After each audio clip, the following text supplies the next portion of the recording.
Hello good evening everyone. मैं doctor Swati Sharma English सूत्रा में आप सभी का स्वागत करती हूँ। और आज मैंने आप लोगों के लिए, जैसा मैंने आपसे कहा था, मैं आप लोगों के लिए भाई देखिए, झारखंड वाला जो है वो स्टार्ट करना है। उसमें एक सिलेबस मैंने इससे पहले बताया था, तो उसमें मैं पहले वो टॉपिक्स ले रही हूँ। बेसिकली मैं वर्ड्सवर्थ, शेक्सपियर और मिल्टन का टॉपिक पहले ले रही हूँ, क्योंकि ये जो है हमारे यूपीटीजीटी वाले भी इससे पढ़ लेंगे और उनके लिए भी ये हेल्पफुल रहेगा। तो ये हमारा जॉन मिल्टन का पैराडाइज लॉस्ट पूरी किताब, जो 12 की 12 किताबें हैं, उनके बारे में मैं आपको बताऊंगी, उनकी समरी बताऊंगी और उनकी जो इम्पोर्टेंट लाइंस हैं वो हम लोग आज डिस्कस करेंगे। आज सारी तो नहीं होगी, डे 1 है, तो भाई पढ़ें तो कायदे से ही पढ़ना चाहिए। तो ये जॉन मिल्टन का पैराडाइज लॉस्ट डे 1 है, जो मैं आप लोगों को बुक वाइज जो है समझाऊंगी।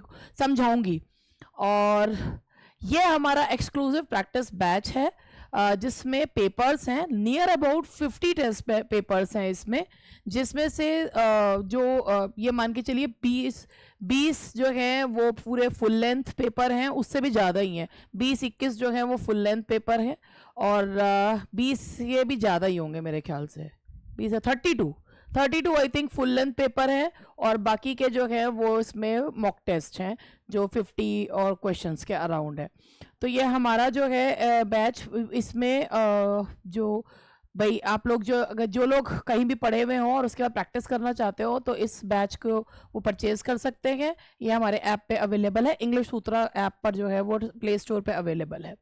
इसके अलावा ये हमारे जो है लाइव क्लासेस तो अब जो है यूपीटीजीटी की चल तो रही हैं, मगर बेसिकली जो स्टूडेंट्स के लिए कि अगर अभी एग्ज़ाम जो है नवंबर दिसंबर तक हो जाता है तो उनको रिवीजन में वो नहीं आ पाएगा, तो इसलिए हम लोगों का सारा जो है पूरा मटेरियल तैयार है यूपीटीजीटी का, पीजीटी का। और इसके अलावा आप ऐप पर जाकर देख सकते हैं कौन कौन से कोर्सेज हमारे अवेलेबल हैं। सबके नोट्स आपको हार्ड कॉपी फॉर्म में मिलते हैं, और इसके लिए भी आपको इंग्लिश सूत्रा का ऐप डाउनलोड करना होगा। बाकी कुछ ना समझ में आए तो यू कैन आस्क ऑन 7895937338। चलिए अब शुरू करते हैं। पैराडाइज लॉस्ट, जैसा कि आप सभी जानते हैं, पैराडाइज लॉस्ट है क्या? पैराडाइज लॉस्ट ना एक सेकेंडरी एपिक है। सेकेंडरी एपिक का मतलब होता है एक ऐसा एपिक जो पोएट जो है वो लिखता है एपिक को ही ध्यान में, प्राइमरी एपिक को ध्यान में रखते ही, मगर उसमें पोएट की अपनी इमेजिनेशन भी होती है, पोएट का नाम होता है, वो कहीं सुनी पर आधारित नहीं होता है। तो ये जो एपिक है ये लिखा गया था रिटन इन ब्लैंक वर्स। देखे ये पब्लिश हुआ था 1667 में, और ये 65 तक लिखा गया है। रिटन इन 1667 में ये पब्लिश हुआ था। और ये इसमें जब ये 1667 में आया था तो इट कंसिस्टेड ऑफ 10 बुक्स, और एपिक कितना बुक्स का होता है? 12 बुक्स का होता है। तो ये जो है a second edition followed in 1674 में सेकेंड एडिशन जो है वो उसका आया था। To neatly match with Virgil's Aeneid, which was also written into 12 books. Virgil की तरह, जो उन्होंने वर्जिल का एपिक था उसी की तरह मिल्टन ने भी इसकी 12 किताबें करी थी। 7th और 10th को जो है वो शॉर्टन करके जो है बाकी 2 बुक्स और बढ़ाई थी। तो book 7th and book 10th को स्प्लिट इनटू 2, 10 टोटल 12 बुक्स जो में इसको करा गया था। मिल्टन का पर्पस क्या था? To justify the ways of God to man, कि भगवान जो करते हैं सही करते हैं। 1674 edition Milton also added an introductory prose argument. 1674 addition में मिल्टन ने एक इंट्रोडक्टरी प्रोज भी ऐड किया था, एक आर्ग्यूमेंट के रूप में, summarising the plot of each book to prepare readers for the complex poetry that was to follow. कि उन्होंने एक आर्ग्यूमेंट भी ऐड किया था 1674 में, उन्होंने एक आर्ग्यूमेंट भी जो है वो ऐड किया था कि जो हर बुक का प्लॉट जो है उन्होंने समराइज किया था रीडर्स को बताने के लिए आगे जो पोइट्री आने वाली है कितनी कॉम्प्लेक्स पोइट्री है। पैराडाइज लॉस्ट में जो सैटर्न है वो बहुत सारे फॉर्म्स लेता है। शरप, कॉर्मोरेंट, बर्ड का फॉर्म है टोड एंड सर्पेंट और स्नेक, और यही फॉर्म्स जो है वो लेते हैं। शरप का मीनिंग होता है एंजल। अब now let's begin the story. पहले शुरुआत होती है, एपिक की शुरुआत प्रोलोग से होती है। अब प्रोलोग है मिल्टन अब opens his poem subject. Milton इस पोएम का सब्जेक्ट ओपन करते हैं mankind's first act of disobedience towards God, कि इंसान की वो पहली गलती वो डिसोबीडियंस, जिसकी वजह से इंसान जो है वो सब्जेक्ट टू डेथ हुआ, जिसकी वजह से इंसान को अपना हेवन छोड़कर दुख सहने के लिए जो है वो आना पड़ा। वो पहला डिसोबीडियंस जिसकी वजह से मृत्यु उसके पीछे लगी। और वो एक्ट क्या है, उसको क्या है कि अगर भगवान के खिलाफ जाओगे तो दुर्गति तो होगी ही।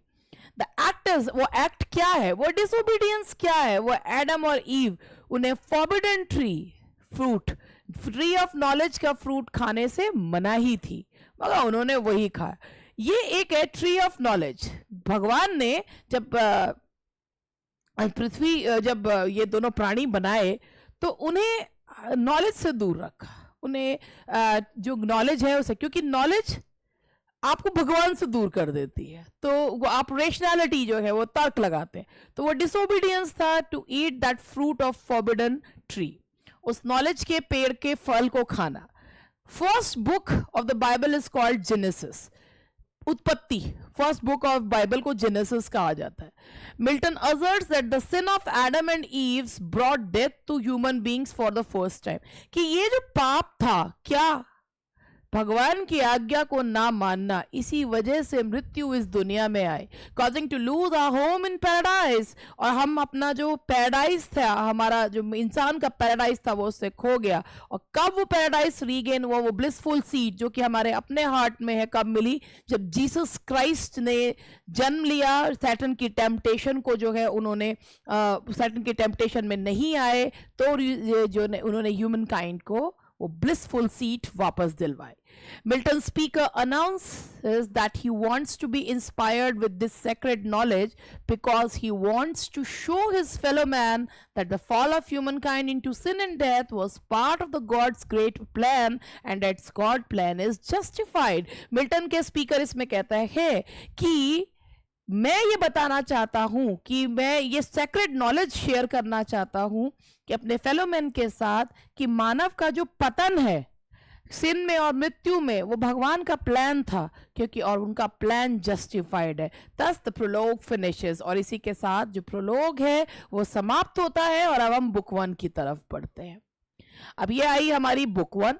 इमीडिएटली आफ्टर, अभी बहुत छोटा छोटा सा हो रहा है, तो इमीडिएटली आफ्टर द प्रोलोग के एकदम बाद Milton raises the question of how Adam and Eve disobedience occurred and explain that their actions were tempted by Satan। एकदम प्रोलोग के बाद यूरेनिया को न्यूज को इन्वोक करते हैं और प्रोलोग खत्म होता है। उसके बाद एकदम प्रोलोग के बाद मिल्टन कहते हैं, क्वेश्चन पूछते हैं कि आखिरकार जो रचना भगवान की ही बनाई हुई है, एडम एंड ईव, वो भगवान के अगेंस्ट कैसे चले गए। एंड वो बताते हैं that it happened just because of the temptation of Satan। Satan के द्वारा टेम्प्ट किए जाने के कारण they fall into that trap। तो वो इस ट्रैप में वो जो है वो फंस जाते हैं। सैटर्न, अब यहां दिखाते हैं सैटर्न भी कोई वो नहीं है। सैटर्न को दिखाया लूसीफर, बहुत ही खूबसूरत जो है Saturn, rebellious angel, rebel angels. Saturn ने भगवान के खिलाफ रिबल किया। ये जो एपिक है इसमें मिल्टन ने ग्रैंड स्टाइल यूज किया है, इसमें मिल्टन ने एपिक सिमिलीज यूज करी है। और ये जो एपिक है ये मीडिया रस से शुरू हुआ है। मीडिया रस का मतलब होता है इन बिटवीन, आपको कहानी जो है वो बीच में से मिलती है। जो अब इसमें शुरुआत में सैटर्न के बारे में बताया जाता है। पूरी throughout the first book Saturn is shown, first और सेकेंड बुक में Saturn is presented as a hero because the whole focus is on Saturn and he's a very powerful character। तभी तो विलियम ब्लेक ने कहा था कि जो है भाई Milton was of devil's party without knowing it। इतना खूबसूरत कैरेक्टर गढ़ा है जो है ये सैटर्न का, जो मिल्टन ने गढ़ा है। सैटर्न और उसके फॉलोअर्स भाई भगवान के खिलाफ रिवोल्ट किया, रिबल एंजल्स थे। भगवान ने जो है उनसे भगवान से हार गए, इसकी सजा भुगतनी पड़ी। दे वर थ्रोन इनटू हेल, उनको हेल में फेंका गया। तो सैटर्न और उनके फॉलोअर्स कहाँ हैं इस समय, वो हेल में है। आफ्टर डिफीटेड बाय गॉड, क्योंकि वो जो युद्ध किया था भगवान के अगेंस्ट उसमें वो हार गए. Saturn turns himself into a serpent. Saturn खुद को serpent के रूप में, जब Saturn ने खुद को serpent के रूप में बदल लिया, तो Saturn के एकदम जो second in command है, the second in command of the hell is Beelzebub, lord of the flies. Second in command hello का कौन है? बील्जेबब. जो सेकेंड इन कमांड है सैटर्न के बिल्कुल नेक्स्ट जो है वो कौन है? बील्जेबब. हु स्टैंड्स इन, वो नर्क में आग जल रही है, मगर नर्क की खूबी क्या है कि नर्क में रोशनी नहीं है, वो आग. He stands in the lake of the fire, वो आग के लेक में खड़ा हुआ है.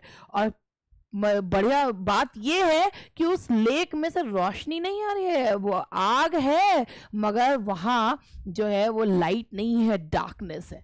Saturn does not repent on his rebellion. Saturn को लगता है आई एम ऑल पावरफुल, जो मैं भी उतना ही पावरफुल हूं जितने के. तो क्या हुआ जो एक लड़ाई हार गए, और उसका ये भी मानना it's better to reign in hell than serve in heaven. अब वो कहता है Saturn does not repent on his rebellion against God. Saturn को कोई पछतावा नहीं है कि भगवान के खिलाफ रिवोल्ट करा. While Beelzebub now believes that God can be overpowered, जबकि Beelzebub का मानना है कि गॉड को ओवरपावर अब भी किया जा सकता है. अब दोनों के दोनों डेविल्स सोच रहे हैं सिर से सिर जोड़कर कि कैसे भगवान के गुड वर्क को इविल पर्पसेस में बदला जाए. जितने भी जो फॉलन एंजल्स थे, जो सैटर्न को फॉलो किया था, जो भगवान के अगेंस्ट हो गए थे, वो अब डेविल्स बन चुके हैं. लेकिन वो जो है उन्हें इस बात से कोई फर्क नहीं पड़ता. God was allowing the devil's intention because God wanted the evil to turn good at the end. भगवान उनकी इविल इंटेंशंस को देख रहे हैं मगर उसे रोकने का कोई प्रयास नहीं कर रहे, क्योंकि उनका यह मानना है कि अंत में ये सब चीज सही होगी. इनका इविल इंटेंशंस को जहां तक उनका अंत है वहां तक हो जाना चाहिए, जिससे कि एंड जो है वो सही हो. Saturn believed that it is better to be a king in hell rather serve in heaven. Saturn बहुत ही powerful and जो है ना मैग्नेटिक कैरेक्टर है, और कहता है Saturn को लगता है कि उसके में बस एक लड़ाई ही तो हारे हैं, दोनों में कोई अंतर नहीं है, लेकिन उतना ही विल पावर जो है स्ट्रॉन्ग सैटर्न की है जितनी गॉड की. ऐसा सैटर्न को लगता है. सैटर्न का जो कहना चाहिए ट्रैजिक फ्लॉ है, सैटर्न की जो सबसे बड़ी उसका वीक पॉइंट है वो उसका है घमंड. बहुत ज्यादा घमंडी है. Saturn believe that it's better to be a king in hell rather a servant in heaven. वो कहता है कि हाँ भाई, हेवन में नौकर बनने से बेहतर है कि हेल में राजा बन जाए. He also remarks that the mind can make it own hell out of haven. कि माइंड इज इट्स कि ये जो हमारा दिमाग है ये हेवन को हेल और हेल को हेवन बना दे. तो ये सैटर्न के शब्द हैं. Saturn appears like a comet or a meteor, a fallen angel in the beginning. Saturn को दिखाया धूमकेतु की तरह गिरता हुआ दिखाया जाता है बिगनिंग में. अब हेल में जो डेविल्स हैं वो अंधेरे में अपनी चेन वेन्स सब खोलकर उसके बाद वो बॉवल्स ऑफ ग्राउंड को खोदते हैं. वहां पर उन्हें गोल्ड एंड अदर मिनरल्स जो है वो मिलते हैं. विद देयर इनह्यूमन पावर, वो बहुत ज्यादा पावरफुल हैं. तो मल्सिबर जो कि आर्किटेक्ट है वो एक टेम्पल खड़ा करता है बाइबल में, जैसे पेंडेमोनियम, ऑल द डीमंस, जिसका मतलब है ऑल द डीमंस. और ये पेंडेमोनियम बन जाता है उनका मीटिंग प्लेस. सारे के सारे डेविल्स का मीटिंग प्लेस क्या बन जाता है? Pandemonium. And now they enter in the pandemonium. अब ये थी हमारी बुक 1. तो बुक 1 के बारे में शॉर्ट समरी जो है वो बुक 1 के बारे में मैंने आपको दी. अब उसके बाद हमारी बुक 2 शुरू होती है. अब सैटर्न जो है वो पेंडेमोनियम में डिबेट कर रहा है and claim that heaven is not yet lost if they work together. कि अगर आज भी हम सब मिलके काम करें तो आज भी हम हेवन पे जो है अपना कब्जा कर सकते हैं. They can rise stronger against God in the next battle. कि वो बैटल में गॉड के अगेंस्ट जो है वो और पावरफुल हो सकते हैं. Beelzebub says that rumors have been circulating that a new world is to be created by God with a race called man, whom God will favor more than angels. अब Beelzebub कहता है मैंने ऐसी एक rumour सुनी है कि एक भगवान ने एक नई दुनिया बनाई है और वो जो नई दुनिया है उसका में को इंसान कहते हैं, और उनको ना भगवान एंजल से भी ज्यादा फेवर करेंगे। ऑल द डेविल, सारे डेविल सोचते हैं अरे इस इंसान को तो हमें नाश करना है, इस इंसान का तो। अब ये तो पहले से ही बागी हो चुके थे। अब भगवान की बनाई हुई वो दुनिया कि जिसमें का जिसको मैन है, मानव जाति है, उसको करप्ट इसलिए कर रहा है क्योंकि they will be favoured more than in the angels. तो all the devils plan to destroy this new race. वो कहते हैं कि हम इस नई रेस को करप्ट कर देंगे, और सैटर्न कहता है कि मैं खुद जाके देखूंगा ये नई दुनिया कहाँ है। सैटर्न से volunteers himself to find out about this new world. Saturn flies out to find Hell's Gate। अब सैटर्न जो है वो उड़ के जाता है हेल गेट। सैटर्न को इसमें जो कंपेयर करा गया है लेवियाथन से, बहुत बड़े से कंपेयर किया गया है कि सैटर्न बहुत बड़ा, लेवियाथन जितना है, सी मॉन्स्टर जितना बड़ा है। Satan flies off to find hell's gate, he sees 9।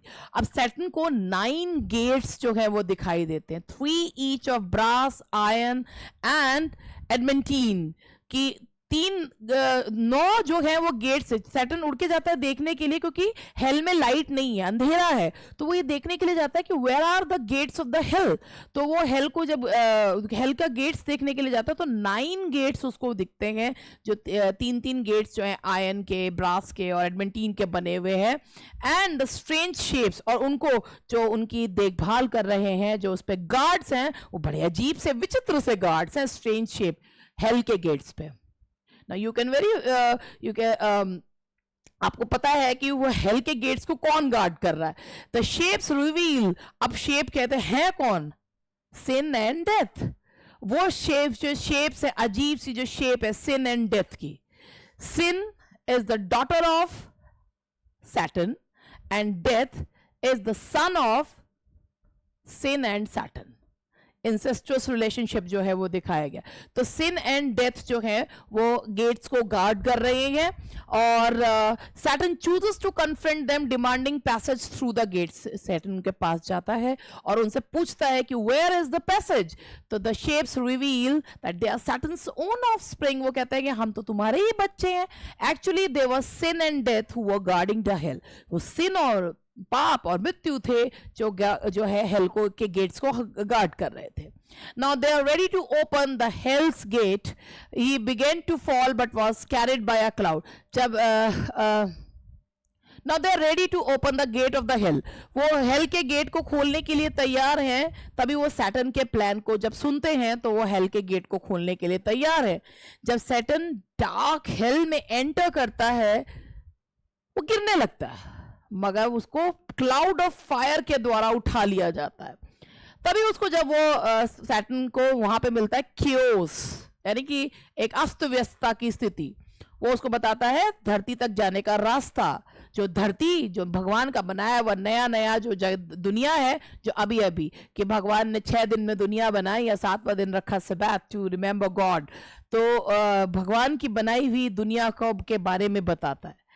अब सिन एंड डेथ हेल से अर्थ की तरफ एक जो ब्रिज है वो बना देते हैं, so that evils can travel, कि जैसे कि हेल से इविल्स जा सके धरती वासियों को टेम्प्ट करने के लिए। तो ये थी बुक सेकंड की कहानी। तो ये थी बुक सेकंड की कहानी, बेहद खूबसूरत सी जो है ये रचना है। द सीन इज, अब बुक थर्ड शुरू होती है। The scene is heaven. अब बुक थर्ड में दिखाते हैं सीन है हेवन का, जहां भगवान जो है वो सब देख रहे हैं कि हेल में हो क्या रहा है। God has been watching all of the events in hell with his son sitting at his right hand. उनका जो बेटा है सन जो है वो उनके बराबर में बैठा हुआ है। तो God sees everything past present and future. God सब कुछ देख सकते हैं, वो सब जानते हैं।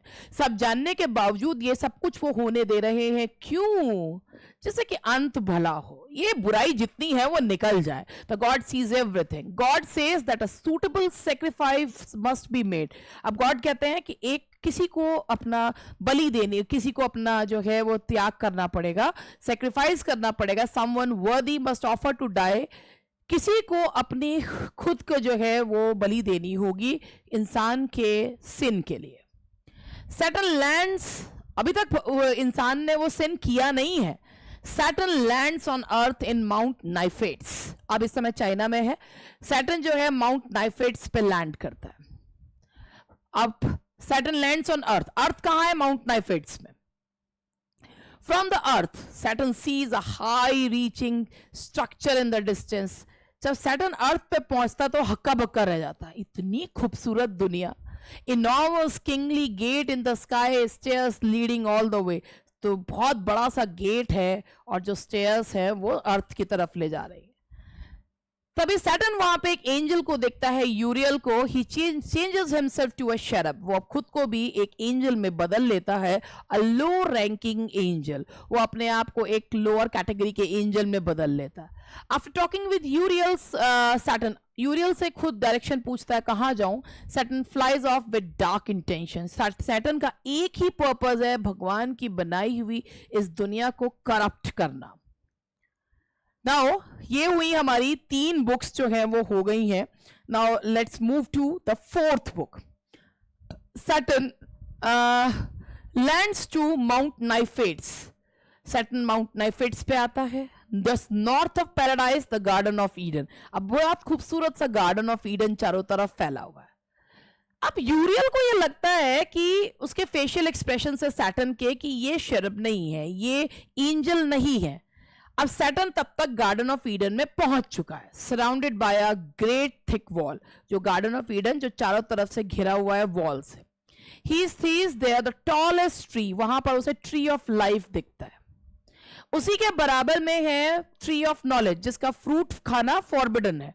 फॉरबिडन ट्री जो है वो दिखता है। He sits on the tree of life, वो ट्री ऑफ लाइफ पर बैठता है in the shape of a cormorant, एक बहुत बड़े पक्षी के रूप में। अभी तक 2 रूप बदल लिए हैं। अभी इ तक जहां पर हम आए हैं, एक जो है वो शेरब का और एक कॉर्मोरेंट का। Saturn notices 2 creature. अब सैटर्न जो है बुक 4th में एडम एंड ईव जो है वो दिखाए जाते हैं। अब एडम एंड ईव यानी कि जो Adam is the hero of this epic, और वो बुक 4th में इंट्रोड्यूस हुआ। अब वो देखते हैं कि सैटर्न नोटिस 2 क्रिएचर, 2 क्रिएचर्स जो हैं वो जो 2 पैरों पे चल रहे हैं उनको देखता है। दे वॉक नेकेड, वो नग्नावस्था में हैं। और चूंकि उन्होंने फॉरबिडन फ्रूट नहीं खाया है तो उनको नॉलेज नहीं है कि कपड़े पहनने या ना पहनने से कोई फर्क पड़ता है। और वो अपना जो है उनको काम दिया हुआ है जो गार्डन की देखभाल करने का, वो अपना काम जो है वो गार्डन में वो कर रहे हैं। The erect creatures are none other than Adam and Eve. वो कौन है? एडम और ईव है। Adam tells Eve about God's blessings. Adam Eve को गॉड के बारे में, गॉड की ब्लेसिंग्स, जो ब्लेसिंग्स दी हुई है उनके बारे में बात करता है। एंड और उसे कहता है ईव कुछ भी हो जाए फॉरबिडन फ्रूट मत खाना कभी भी, ठीक है? फॉरबिडन फ्रूट नहीं खाना है। अब यूरियल जो है वो आर्क एंजल गैब्रियल के पास आता है at the gate of Eden and tells him about the, उसे कहता है about the shape of changing spirit. Uriel कहता है कि मुझे लगता है कि कोई इंट्रूडर जो है वो आ गया है, हमारे इस ईडन में आ गया है। Gabriel send search party into the garden, और अब ईडन गार्डन में उस जो वो शैतान घुसाया, जो इंट्रूडर घुसाया है, उसकी खोज के लिए पार्टी भेजी जाती है। 2 of his angels find Saturn। अब एंजल 2 ढूंढ लेते हैं सैटर्न को। अब टोड बने हुए थे, टोड बनकर जो है वो ईव के कान में बोल रहे थे जब वो सो रही थी। तो Saturn is brought in front of Gabriel by the 2 angels। Fall यहां पर भी जो है वो हो गया है। सैटर्न को लाया जाता है गैब्रियल के द्वारा, गैब्रियल के सामने लाया जाता है 2 एंजल्स के द्वारा। एंड सैटर्न लड़ने को तैयार होते हैं गैब्रियल से। तभी हेवन से their fight is stopped when they see a sign from heaven, the appearance in the sky of a pair of golden scales। तभी जो है एक तराजू का साइन जो है वो अपीयर होता है, और इसी के साथ लड़ाई जो है सैटर्न और गैब्रियल की रुक जाती है। Saturn recognizes the sign, Saturn उस साइन को पहचान लेता है कि तुम नहीं जीत सकते, तुम एक इविल स्पिरिट हो, तुम एक अच्छी उस स्पिरिट से नहीं जीत सकते। And flies of. सैटर्न जो है वो वहीं से विदा जो है वो लेता है। तो हियर वी रेस्ट। यहाँ तक हमने बुक 4 तक डिस्कस किया। आई होप कि बुक 4 अब इसके जो है पूरा मैं पूरे एज लाइंस पूरा जो जितनी 12 की 12 किताबों के बारे में बता के उनकी इंपॉर्टेंट लाइंस आप लोगों को बताऊंगी, तो it will be very useful for you. ये सेशन आप लोगों के लिए बहुत हेल्पफुल रहेगा, ऐसा मुझे लगता है। तो आज मैं अपना सेशन यहीं तक समाप्त कर रही हूँ और कल जो है बुक 5 से मैं जो है स्टार्ट करूंगी। आई होप कि ये स्टोरी आपको अच्छी लगी, इंटरेस्टिंग लगी। इसमें काफ़ी सारे पॉइंट्स कवर होंगे। ये एक 1 या 2 पेज समरी नहीं है, बुक वाइज समरी जो है मैं आप लोगों को बता रही हूँ। That's all for today. मिलते हैं कल। Bye bye.